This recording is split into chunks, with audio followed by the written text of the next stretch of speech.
In a quiet little village, nestled between rolling hills, lived a tailor.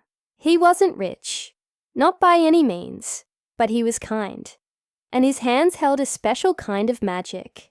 The clothes he sewed weren't just fabric and thread. They were imbued with life, flowing and dancing as if they had a will of their own. His small shop was often dark, save for the single flickering flame of a candle, by which he'd work long into the silent hours of the night. One evening, as the moon hung high and the village slept, a sharp rap echoed on his door. Standing on his stoop was a tall nobleman, his face obscured by the shadows of his wide-brimmed hat. His voice was a hollow whisper, like wind through a forgotten crypt. He had a peculiar request. A cloak, he said, fit for a shadow.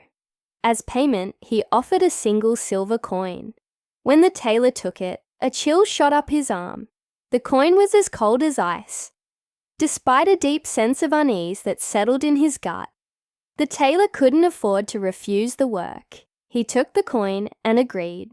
Back at his workbench, he began to sew the dark silken fabric. The task was strange. The thread seemed to sink into the cloth, vanishing completely. As he worked, the candle flame danced and sputtered violently. He glanced at the wall and his heart leaped into his throat. His shadow, usually a loyal, silent companion, was moving on its own. It stretched and twisted, its movements jerky and independent of his own. He tried to ignore it, his fingers trembling, as he stitched faster and faster, desperate to finish the unsettling task. With the final knot tied, he looked up. The cloak was gone. He whirled around, searching the small shop, but it had vanished as if it were never there. Then, a greater horror dawned on him. He looked at the wall, then the floor. His shadow was gone too. The next morning, the sun felt alien on his skin. He looked into his small cracked mirror and saw a man with no shadow, a man untethered from the world. When he stepped outside, the villagers who once greeted him with warm smiles now recoiled in fear. Children pointed and whispered, their parents pulling them away. "He's cursed," they cried.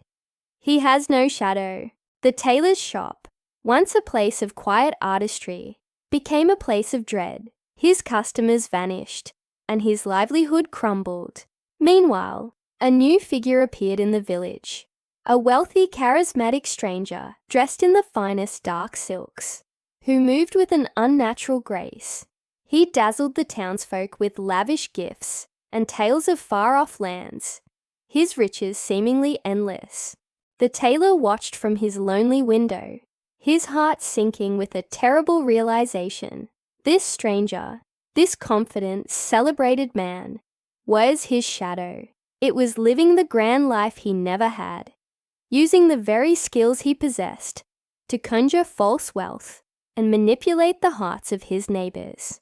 The shadow was celebrated while the man who cast it was forgotten.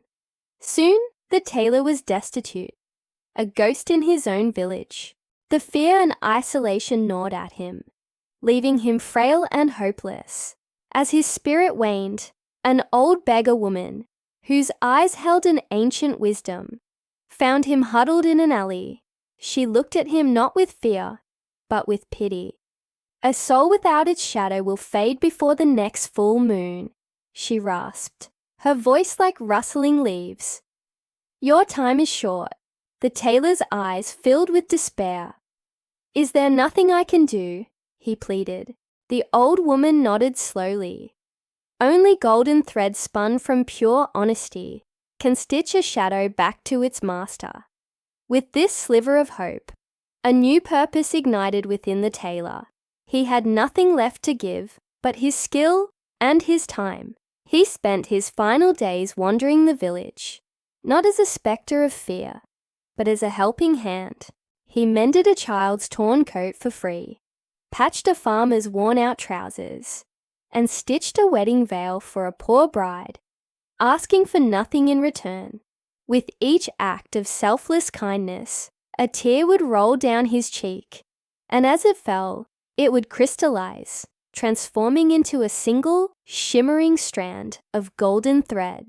He gathered them one by one. A collection of his own redemption spun from honesty and compassion. He finally had enough thread, but the full moon was rising, and he still had to find his shadow. On the night of the full moon, its pale light washing over the village, the tailor followed the sounds of laughter and music to the grand mansion on the hill, the one the nobleman had supposedly owned.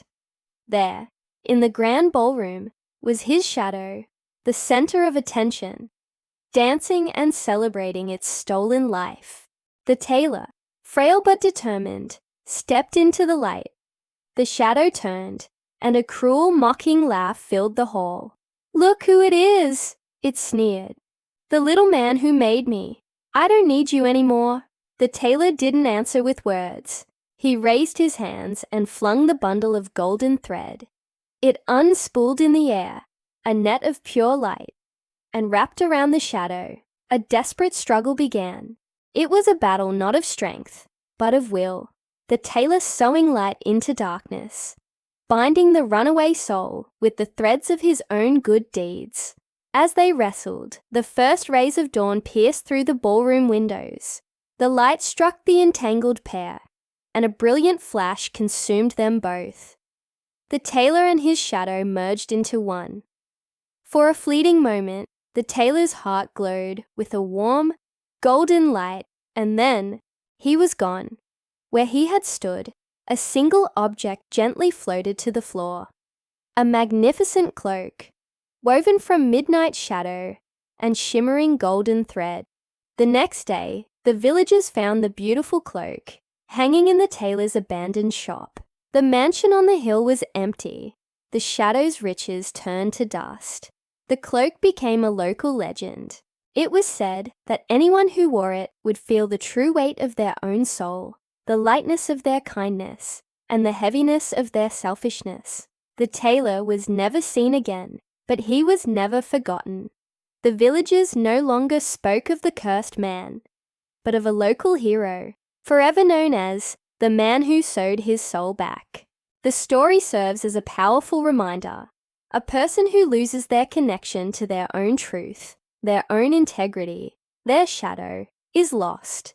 It is only through acts of honesty and genuine kindness that we can bind our soul to the light once more. Thank you so much for joining me on this journey today. If you enjoyed this story, please consider liking the video and subscribing to the channel for more tales like this one. It truly helps more than you know. Until next time, stay curious.